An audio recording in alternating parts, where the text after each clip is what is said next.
Sir పరీక్షలకంతా బాగా prepare అయిపోయాను. కర్సివ్‌లో రాయమంటారా? Non కర్సివ్‌లో రాయమంటారా? ఎలా రాయాలి? ఆన్సర్ ఏంటంటే ఏ స్టైల్ అయినా పర్లేదు. అర్థమయ్యేలాగా రాయాలి.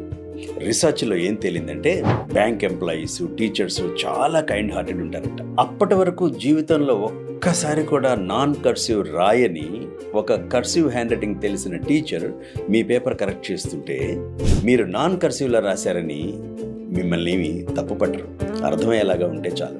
ఎప్పుడు నాన్ కర్సివ్ రాసే కర్సివ్ తెలియని ఒక టీచర్ మీ పేపర్ కరెక్ట్ చేస్తుంటే మీరు కర్సివ్లో రాశారని మీకేమి తక్కువ మార్కులు లేరు. అర్థమయ్యేలాగా ఉంటే చాలు. Hand writing is a means of communication అని గుర్తుపెట్టుకోండి. మనకు బాగా తెలిసిన సమాధానాన్ని వేరే వాళ్ళు కొంచెం కూడా ఇబ్బంది పడకుండా చదవగలిగితే చాలు.